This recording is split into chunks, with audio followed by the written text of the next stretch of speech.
Hey guys, Scott here. I'm one of the few days I'm relevant per year. The developer update for DBD. This one is going to be for May 2024. The PTB should be a little over next week, and we'll have the new killer, survivor map, anniversary, all that good stuff. But these are all the changes that are coming to the chapter. In addition to those, obviously the new stuff is not going to be included on this, but there are a lot of changes here that are pretty major in some regards, so let's just get right into it. I'm going to go over every single line for the most part, just so I don't accidentally miss something, but I did skim most of this. So first up is Chucky. Chucky's main issue is the whole scamper into hit combo. It's just stupid. It's just a very boring scenario where Chucky really can't do much for 20 seconds, but when he gets those 20 seconds up, the survivor can't really do much to prevent the hit. You basically play pallet chicken, which the killer wins almost every time unless the survivor split-second guesses when the killer is actually going to move for the lunge. With ping or anything, it can be almost impossible to actually prevent the damaging hit there. So you basically have to sit at this pallet, because as soon as that pallet's dropped to your hit, he's just going to scamper under it, slice and dice, he hits you every time.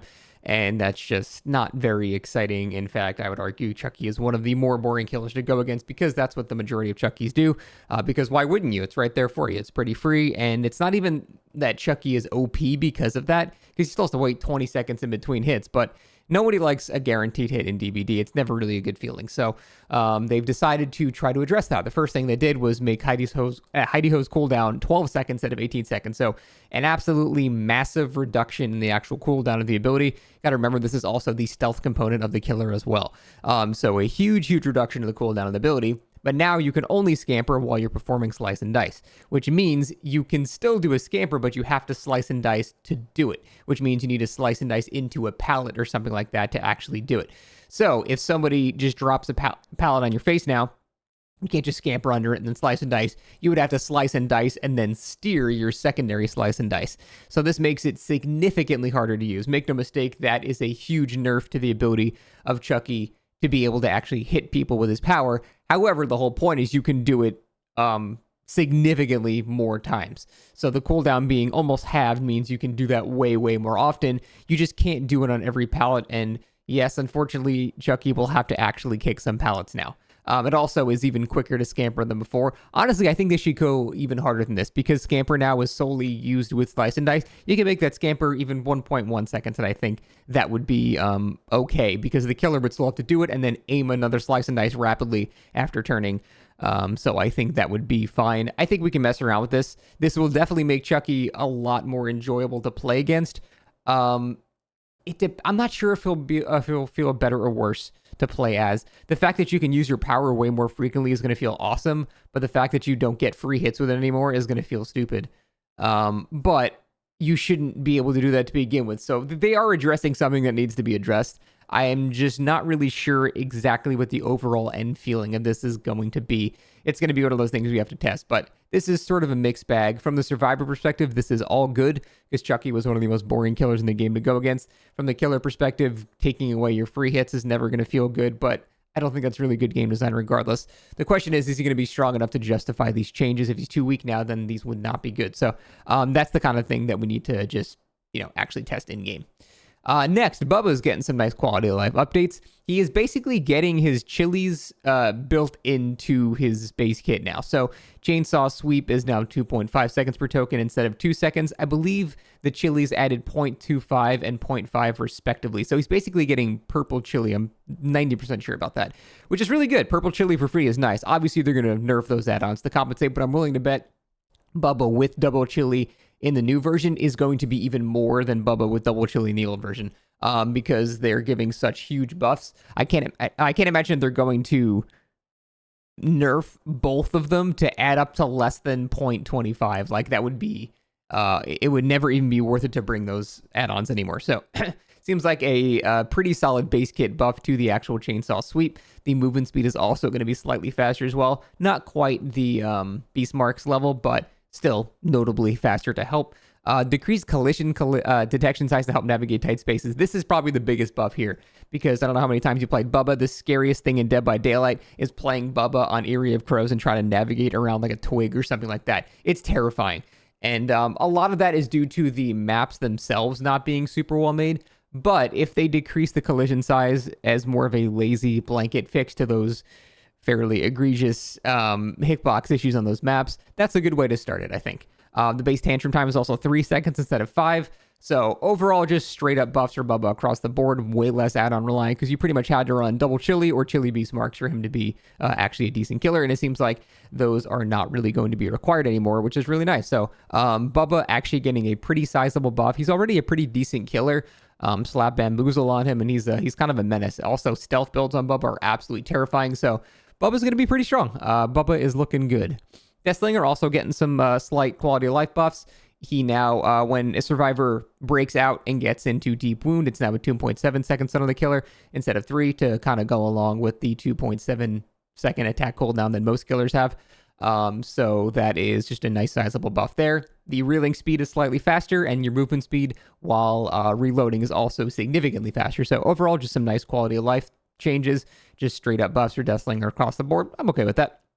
Ever since they made his ADS not instant, I'm okay with him getting slight touch-ups here and there, and I think that's totally fine. Still not super enjoyable to go against, but fair. Mastermind. So they have addressed a couple of things here. Probably not in the way I would have done it, though. So the hindered penalty from infection is now 4% instead of 8%. I think that's actually okay. 8% hinder for just simply existing was just kind of dumb. I don't know. I never felt that giant hinder. It was to the point where you basically had a maximum time limit against a Wesker in a chase, even if he was terrible and you were 10 times better than him. And that never really felt good. So having a 4% slowdown is still very, very significant. It's essentially giving the killer a free bloodlust stack against you at all times. And there's still the very obvious scenario of, you just get one shot. So that's also a pretty big downside as well. They also changed the infection when you get hooked to 1% instead of 50. I still would have kept it at 50, but I would have made it so that the infection could not progress anymore unless you did a conspicuous action. They already have the function for conspicuous actions in the game. I don't know why they didn't just do that. So, I think that's what I would have done. But for the most part, I think that's totally okay. And that is going to be... it's a notable nerf to Wesker, but I think the infection thing really needed to be addressed because he's basically the perfect Dead by Daylight killer. He's perfect design, except the tunneling off hook into infection. That is sort of like an unavoidable thing if the killer really wanted to tunnel you, and it just felt like shit, because there's nothing you could really do against that. So I think that is overall a good decision for the game. It does tone him down a little bit, but he's still an extremely strong killer. And I think now, since they've addressed that issue, he might be the best designed killer in the entire game. Because that was really the only thing stopping him from being perfect. And now you've got a very, very large amount of time if he does want to tunnel you before you get that infection again. And when the infection happens, it's not a guaranteed death sentence anymore. It's just something that severely hampers your ability to loop. So overall, I think these are good changes. It might take a bit to adjust to it for some people, but for the most part, I think these are okay. Typically, when I'm playing Wesker, almost nobody just stays with red infection, and I'm not tunneling people, so this doesn't really affect me in any way. He still has all of the exact strengths that he had before. This really only affects people that have been chasing one guy for a really long time, or they're tunneling. So I don't have that much sympathy for people that are complaining about the nerf to those aspects. So overall, I actually like the changes a lot. Blight's iridescent add-ons have been nerfed again, which fair. Like, they were also stupid. They just keep making absolutely cracked out Blight add-ons, so I'm okay with these getting nerfed. The 2 Eries was pretty much as strong as anything that old Blight had, so I'm glad those are getting nerfed. Everything else about Blight appears to be the same, though. Toolboxes. Toolbox sabotage speed has been increased with most variants. I'm assuming Alex's as well is under this criteria. Maybe not, I'm not sure. Increased effects of sabotage-related add-ons. Seems like they want to incentivize Sabo gameplay more, which is a more of an interactive dynamic between the killer and the survivor. So I'm okay with that. I'm just curious if Alex's toolbox is getting any type of change or anything like that. I'm not really sure, but I guess we'll see. Next, we have Deadlock getting a pretty minor nerf. It's 5 seconds. I'm guessing they're just going by the most used perks here, and they just saw Deadlock was very widely used. That's fine. I think a 5-second nerf to Deadlock is not even really a noticeable thing, and they probably just want to slightly tone down the usage of it, so that's whatever. That's not a very big nerf. Background player has had its movement speed reduced to 150%, but the exhausted duration is now half of what it used to be. I guess the whole idea is they want less guaranteed saves and more you have to be kind of in the right position, but you can do it more often save. So I guess that's what they're going for there. I feel like I'm the only person that didn't have a problem with background player. I thought it was mostly fine. I think you could just do a quick sweep of the area, and you're for the most part going to be safe. It was only kind of frustrating against like a 4-man if you were under a pallet or something. Then it could be kind of rough, but for the most part, I never really had a problem with it. But I'm not so attached to the perk that I mind them doing this change as well. I think that's an okay nerf / change. Grim Embrace, very slightly nerfed. 10 seconds from 12 seconds. Again, 2 seconds per generator, whatever. That's barely even worth talking about. DS was nerfed again, back down to 4 seconds. So we finally have that middleman between 3 and 5-4. I think that's fine. I'm just going to leave it at that. Fine, whatever. Pop goes the Weasel. Very sizable nerf. According to the devs, Pop was a very commonly used perk, and it is seemingly too strong. And I don't know if I agree with that. It is a really frustrating scenario to be playing Survivor, like in solo queue, and you've got this gen done to 80%, and your Meg idiot teammate goes down, killer comes and kicked it, now it's back down to 50. All right, I'll do it more, and then another guy goes down, then it gets pain res back down to 50. Like, all right. Then another guy goes down, and like he comes over and pops it again, and it's bad. It's annoying having to do the same generator like seemingly 7 times. I understand that. It's very frustrating, but Dead by Daylight is unfortunately balanced around running slowdowns. I cannot consistently win running 0 slowdown perks unless I'm on an absolute S tier killer. Running no slowdown is a little rough. I could do it, but I'd have to play really sweaty, and it would have to push me into a playstyle I really wouldn't want. And even then, I'm not gonna consistently win with 0 slowdown, unlike the low to mid tier killers. It's just the game is unfortunately built around having the slowdown. The problem is the strong killers can use the same slowdown. So it's less an issue of the game being based on slowdown and more just the disparity between the weakest and strongest killers makes slowdowns seem unfair. Because, running 3 slowdowns on Freddy or Trapper doesn't seem so bad. It's a Freddy and Trapper. You're not really going to complain about it. But if you get a Blight running quad slowdown, that feels miserable and almost unwinnable to go again. So the real issue here is the disparity in killer balance, not really the fact that gen regression perks are necessary. They're only needed on weak killers, but there's a lot of weak killers, therefore it's kind of necessary. But again, the stronger killers can run that, and that it becomes massively overkill. So how do you balance that? Well, if you nerf the perks like this, then for the top killers, they become pretty fair. But for, the shitty killers, they become really bad, and they just need to run more slowdown now to compensate for the fact that So it's a really complicated problem to fix. Despite hate going against this as Survivor, I still don't think this is the right way to do it. You have to make the weaker killers stronger, and once you do this to the game, then you can start looking at changes like this, in my opinion. Yeah, it sucks when you go against a very strong killer running the stuff, but at the same time as killer, it sucks having these perks nerfed when, frankly, you need at least 1 or 2 on them to have a consistent chance at winning. So yeah, I don't know. I'm sort of mixed about this. I'm not a huge fan of Pop. I hate kicking gens, but that's a pretty damn sizable nerf. And it's probably going to fall out of favor a decent amount. If you look at the real math of how this goes, this would probably be a difference of 4 or 5 seconds a kick. But if you kick stuff, 10 times a match, you're looking at almost a minute of time now that you're not having anymore. Yeah, I don't know. I'm not a huge fan of that change. Buckle up. So they wanted to address the whole buckle up for the people thing, which, to be fair, is stupid. It is a dumb combination that shouldn't be a thing. So buckle up no longer provides endurance. It now has a different effect where survivors get essentially adrenaline minus the heal for 5 seconds, which is kind of interesting. So when you pick a survivor up, they get a typical speed burst from an exhaustion perk is 3 seconds. Even adrenaline now is down to 3 seconds. So this one gives you 5 seconds of 150% speed. So if a survivor that has this perk picks you up, you will go zoom in pretty far to safety. So as long as the killer's not right on top of your body and they can just smack you immediately, you're going to get a bunch of distance. But it no longer saves the person that was doing the saving. So this does indirectly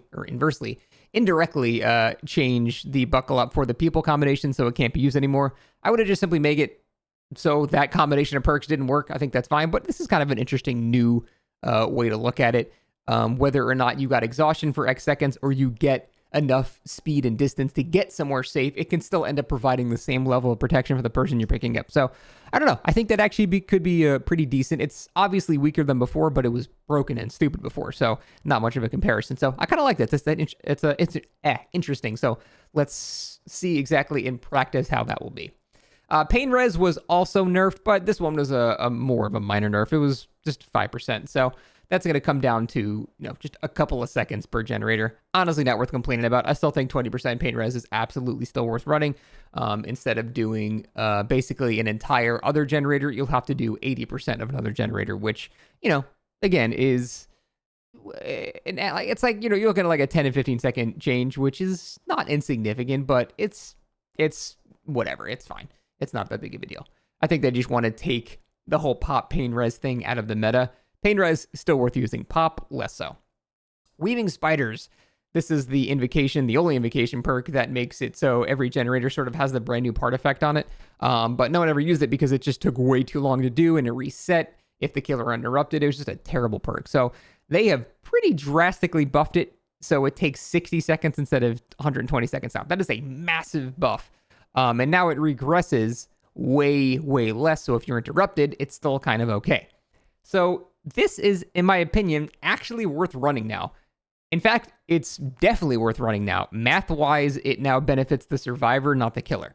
So you might want to start slapping on some territorial imperative again, because people are going to start running this, because 60 seconds to take 10% off of every maximum, generator, that is a good deal for you. I think that actually benefits the survivor now. And even if you're interrupted now, it's not a big deal. Again, if you have two survivors there, you're going to do it even faster. If you both have Invocation perks, it'll go even faster.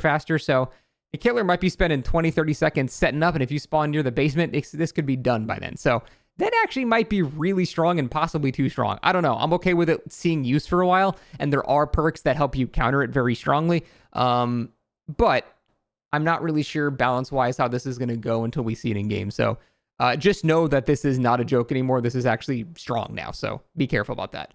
Borgo is finally losing its retina burning. Beautiful. It's dark and gloomy and green. It fits the atmosphere of DBD much better. You'll be able to see scratch marks and blood. Great. Just good change. No complaints about that whatsoever.